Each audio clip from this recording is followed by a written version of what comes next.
Bueno, tenemos la frase de Miguel Ángel Pichetto, porque después vamos a seguir hablando de este tema, ¿no? La misa del último sábado... Igual expliquemos algo de esto. La Iglesia, en general, llama para este fin de semana a hacer una misa, pero no una sola misa, sino en todas las misas de precepto del fin de semana en todo el país, hacer una suerte de reflexión sobre el tema paz social, sobre lo que pasó y sobre la violencia política. Esto fue en general. Sí. Lo que pasa es que, como sucede habitualmente, en forma muy hábil el kirchnerismo se adueña de algo y lo convierte en un acto partidario. Exactamente. Estuve en Luján, fue un acto partidario. Sí. ¿Pudo haber sido peor también? Pudo haber sido peor. Digo, creo que el kirchnerismo en ese sentido fue bastante cuidadoso de algunos protocolos que respetó. Obviamente no se iba a poner a cantar adentro de la iglesia por Cristina o a favor de Cristina o si la tocan a Cristina, porque podría haber pasado, Tranquilamente. pero no pasó. Hubo mucho enojo, sobre todo con el discurso o con la manera en la que el obispo manejó la ceremonia y la previa de ceremonia. Mucho enojo de la propia basílica y de la gente de Luján con el obispo. El obispo salió a pedir perdón, después lo vamos a estar... Hoy puede haber un comunicado de la iglesia. Repasando. Sí. Exactamente. Hoy puede haber un comunicado despegándose del acto partidario. Totalmente, ya lo viene haciendo un poco desde el sábado. Y está esa frase puntual de Pichetto que refiere a eso preciso y vamos a escucharla. Dale. La vi por televisión, la misa, y me pareció nuevamente otra muestra de esta iglesia argentina sectaria y clasista. El arzobispo que dio la misa podría ser un militante del gobierno. Lo secundaban algunos que tenían la consigna del padre Mujica, eran protomontoneros. Se dan todos los gustos, después cantaban también los curas. Bueno, eso, digo, un poco Pichetto viendo lo que había sucedido en la misa en este momento, y acá esto fue adentro de la basílica un poco. ¿Que vos habías dicho que no cantaron? No, esto, a ver, yo particularmente no vi esto y esto no fue en el momento puntual del acto, Esto no fue en el momento puntual del acto. Y esto no pasó el sábado puntualmente. Realmente lo que yo vi particularmente fue un acto mucho más cuidadoso en el sentido... Pero eso es de este sábado. Eso es de otro momento. ¿Eso es de otro momento? Eso es de otro momento, tengo entendido. Eso tengo entendido que es de otro momento. Está perfecto. Yo estuve en la iglesia el sábado y eso no pasó en la iglesia. Sí hubo la verdad un poco de militancia fuera de la UOCRA, sobre todo, de algún sector de la UOCRA. Y hubo obviamente algún tipo de, sobre todo de gesticulación, ¿no? De algunos haciendo la B en la puerta, pero no mucho más que eso.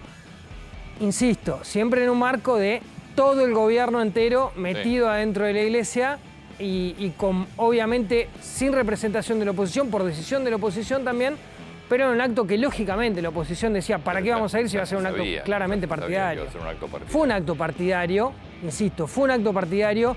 Pero insisto, me parece que en ese sentido hubo algún tipo de cuidado del protocolo y de lo que terminó pasando. Pero ¿no? por eso es importante aclarar esto. No era solamente en Luján. La iglesia había llamado a hacer esta jornada, si querés, de reflexión por la paz social, con la violencia en todas las iglesias de la Argentina, en todo lo que eran las misas de precepto del fin de semana. El intendente de Luján llama al arzobispo y le pide hacer esa misa, pero en realidad, insisto, iba a ser en todo el país. Lo que pasa es que lo convierten en un acto partidario. Sí, fue un acto partidario, claramente.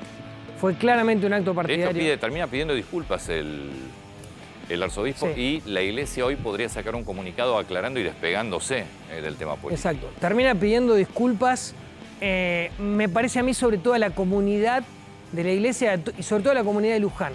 Por lo que pasó y por este acto partidario que se termina dando a partir de un llamado, de una convocatoria del intendente, que era Leonardo Boto Álvarez, el intendente de Luján, del Frente de Todos. Obviamente el viaje de todo el gobierno hasta Luján, con Alberto Fernández a la cabeza, con muchos funcionarios, la presencia de Eduardo Duhalde de alguna manera para mostrar que había un sector del peronismo tradicional apoyando esta convocatoria. La verdad me parece bien que Duhalde como expresidente pueda estar, tampoco se lo vio muy animadamente hablando con Alberto. Es que fue muy crítico de Alberto. Este atentado a Cristina Fernández, que después te vamos a contar, hay tantas dudas, pero no de que existió el atentado. El atentado existió, digo, hay tantas dudas de cómo se generó y por qué se generó. Hay tanto sin cerrar, tanta cosa que no cierra. Ahora, después del atentado, que es un atentado del sistema democrático, el gobierno hace un feriado, decreta un feriado y una marcha, con lo cual se adueña de lo que es el atentado, un atentado al sistema democrático argentino y lo convierte en otro acto partidario. Sí. Lo mismo que hizo con la misa. Totalmente. Entonces, toda esta historia de pacificar, de bajarlo, en realidad dice una cosa y termina siendo otra. Te voy a dar un par de datos también para tener en cuenta. No, la iglesia es lo que vos decís, protocolarmente está bien. Hubo un par de datos para tener en cuenta. Uno estuvo Giselle Fernández, que es la hermana de Cristina Fernández de Kirchner. ¿Sí? Al lado de Axel Kicillof, en la imagen después la vamos a mostrar. Ahí la tenemos a Giselle Fernández, precisamente, la hermana de Cristina Kirchner. Dos, se pidió por la salud de Esteban Bullrich, me parece algo muy positivo, lógico, a ver, por decantación, está bien que haya sucedido eso. En el marco, insisto, de un acto claramente partidario, pero en el que tuvieron algunos reparos de alguna manera a la hora de llevarlo adelante. Insisto, me parece que no era el lugar, claramente no era el momento, y que la bronca de la iglesia tiene que ver sobre todo con el propio obispo, que es Gienic, el obispo de Luján y Mercedes, que de alguna manera fue el que la autorizó. Que después dijo, metí la pata. Metí la pata, él mismo se dio cuenta y dijo, terminé, por no hacer algo importante, terminé metiendo la pata, y hay muchas críticas de la iglesia en ese sentido. ¿Cuántas oportunidades venimos perdiendo de tratar de conciliar, ¿no? Y cada vez que se pierde una oportunidad, en realidad se separa todo más. Es una verdadera pena. Sí. Bueno, ya después vamos a contarte quién es quién, quién estuvo en esta misa.